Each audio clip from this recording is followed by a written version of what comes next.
நேத்து வந்து என்டிஏ வந்து அஃபிஷியலா ரிவைஸ் ரிசல்ட் வந்து ரிலீஸ் பண்ணிட்டாங்க. அந்த final answer key and score card வந்து ரிவைஸ் பண்ணி அப்டேட் பண்ணிட்டாங்க. அது மட்டும் இல்லாம நேத்து வந்து நமக்கு கட் ஆஃப்ல 2 மார்க் வந்து லாஸ்ட் வந்த ரிசல்ட்டோட கம்பேரிசன்ல 2 மார்க் வந்து டிக்ரீஸ் ஆயிருக்கு. தென் நெக்ஸ்ட் வந்து நமக்கு எம்சிசி உடைய கவுன்சிலிங் ப்ராசஸ் இன்னும் ஒன் ஆர் 2 days ஸ்கெடியூல் வந்து அப்டேட் பண்ணிடுவாங்க.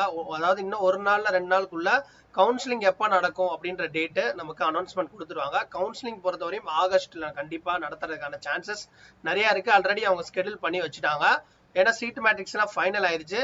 அதே மாதிரியே ஒவ்வொரு ஸ்டேட் கவுன்சிலிங் எப்போ ஸ்டார்ட் பண்ணுவாங்க அப்படின்றதும் நமக்கு இன்னும் வந்து ஓரிரு நாட்கள். ஸோ கவுன்சிலிங் எம்சிசி ஸ்கெடியூல் வந்துருச்சுன்னா ஸ்டேட்டோடைய கவுன்சிலிங் இன்னைக்கோ நாளைக்கோ தமிழ்நாட்டுக்குள்ள கண்டிப்பா வந்து தமிழ்நாட்டுல வந்து நமக்கு இன்னைக்கோ நாளைக்கோ இல்ல மண்டேக்குள்ள அப்டேட் பண்றதுக்கான சான்சஸ் இருக்கு. ஆல்ரெடி உங்களுக்கு தெரியும் எம்சிசி வந்து கவுன்சிலிங் காண்டி தான் இப்ப எல்லா ஸ்டேட் கவுன்சிலிங் வெயிட் பண்றாங்க. தமிழ்நாட்டுல கூட ஆல்ரெடி ஒரு 2 days முன்னாடி யூஜிபி இது டென்டல் வந்து நமக்கு டாக்குமெண்ட்ஸ் உடைய அந்த ரெக்குயர்மெண்ட் என்னென்ன வேணும்ன்றத நமக்கு தெளிவா வந்து அனௌன்ஸ்மெண்ட் கொடுத்துட்டாங்க.